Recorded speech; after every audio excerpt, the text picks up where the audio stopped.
If you're wondering if you're an indigo child or have a child who's an indigo child, I'm going to talk about some of the character traits and signs of these wonderful beings.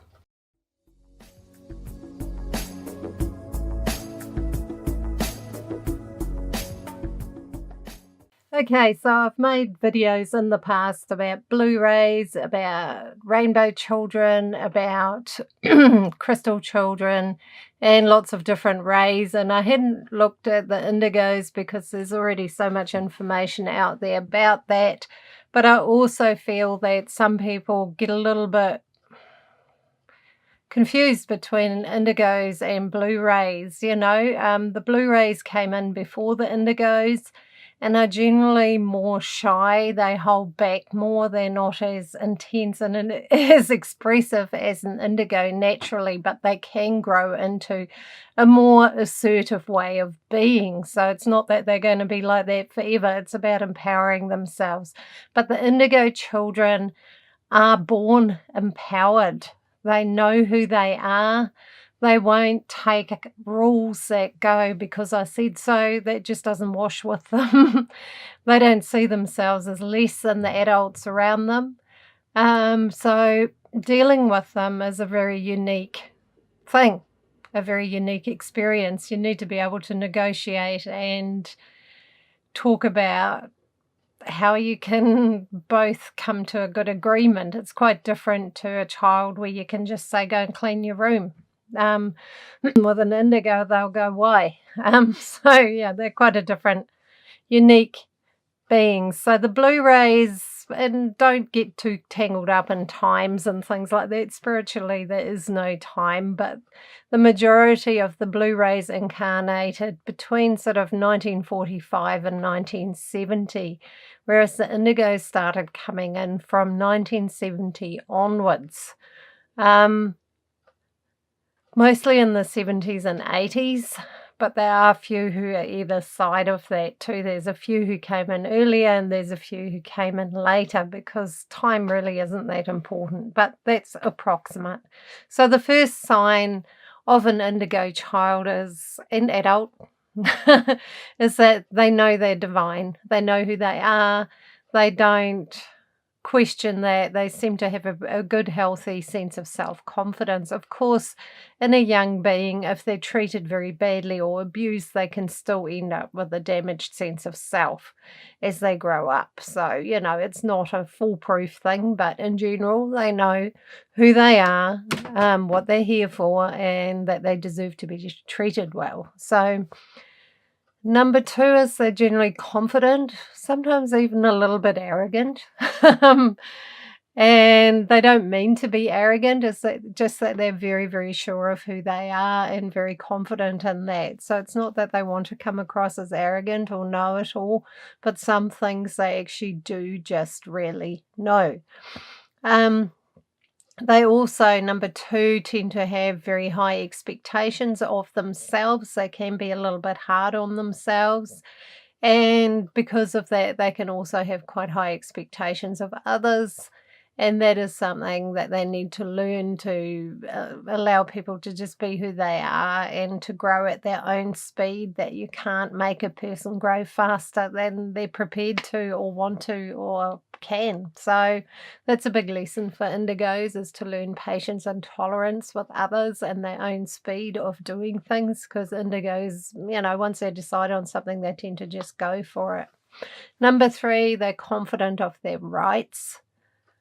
You can't just create silly rules that don't make sense for them. They just won't accept that. And they also know that they're a sovereign being, so being treated badly, having their boundaries encroached on, having people just, treat them in a way that they don't deserve to be treated, they won't tolerate that easily, and may, as young people, walk out of jobs, relationships, all sorts of things, just because it's just not on, and they will just shut that door and walk away.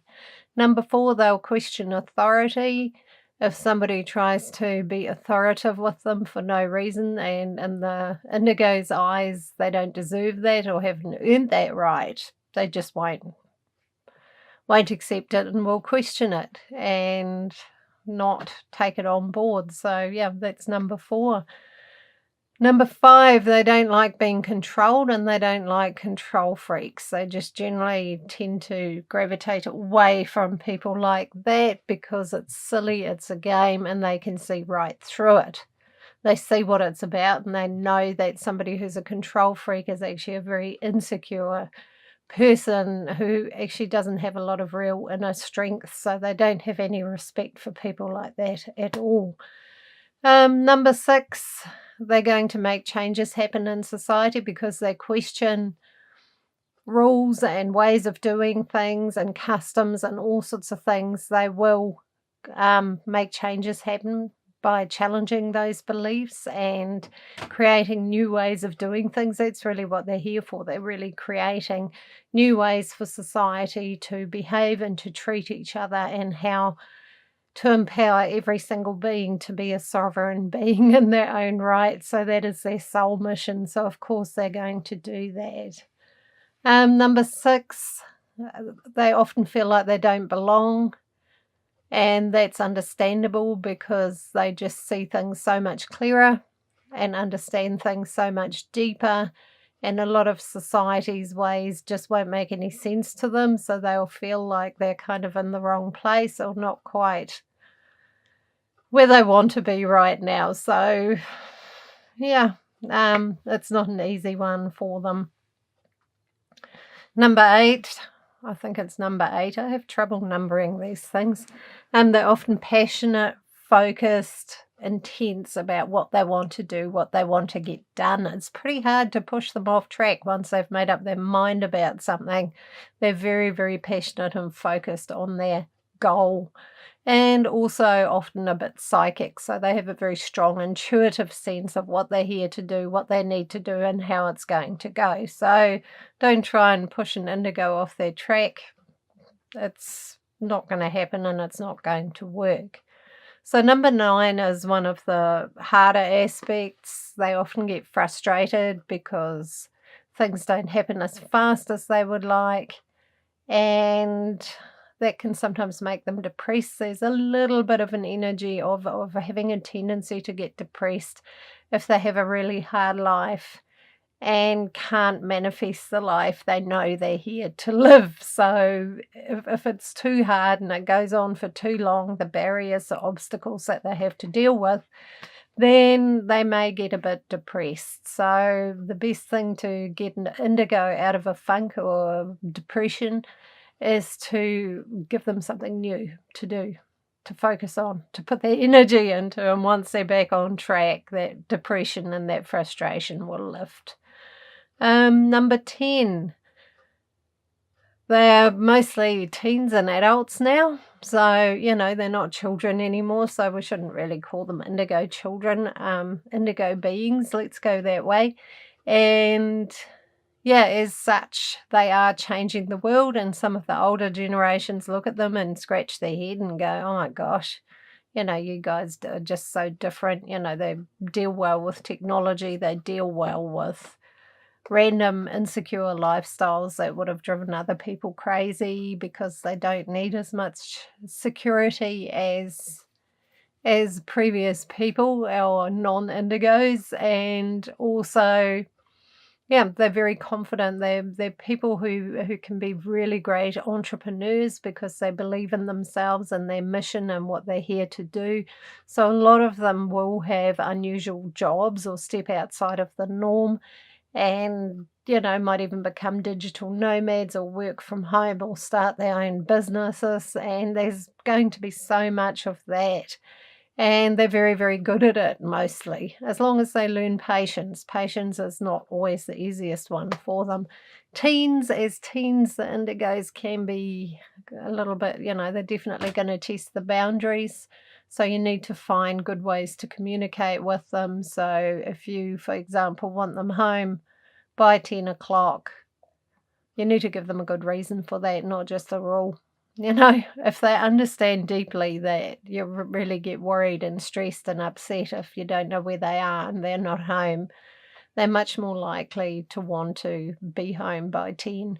so that you can sleep easier. So give them a good reason and you're more likely to get cooperation and things like that. So yeah, but I have had a few people who I think are indigos think they're Blu-rays, but they actually have that really forceful personality, so I think they are more on the indigo side of things. There is a kind of a merging between energy rays, they're not all hard boundaries and barriers, but yeah, they are quite different in their true expression. An indigo from day dot tends to push for what they want. They don't take no for an answer. If you try and set them rules that don't make sense, they'll rebel against them, push against it. Whereas a Blu-ray child will be quieter. They may still do what they want, but they'll have a very quiet way of just kind of doing it where nobody notices, and often have a harder start to life, have a harder beginning because they're often so misunderstood, the Blu-rays. They're not wimps, but they just don't want to argue about stuff. They just have a vision for how their life needs to be and should be, and they'd rather work quietly at that rather than confront everything, whereas an indigo will go head on and confront whatever's in their way. So, yeah, there are some quite big differences between indigos and Blu-rays.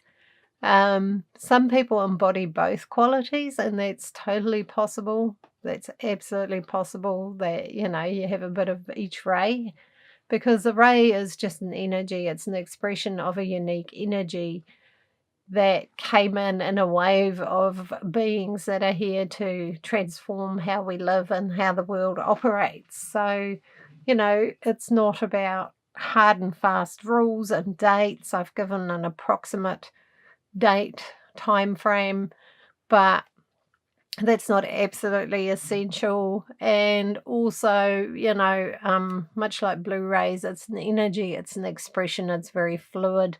It really isn't from one place or has to do one certain thing. There can be variations, absolutely. Energy is fluid, energy is not rigid and fixed. So please remember that. But if you've got any comments, or if you think you might be an indigo and how you feel about all of that, please, do comment down below.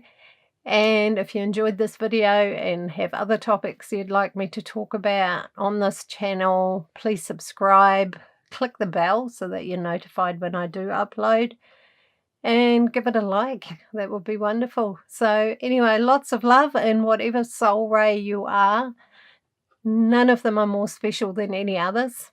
We're all here to work together, so remember that, please. And lots of love to you all, and I'll see you in my next video.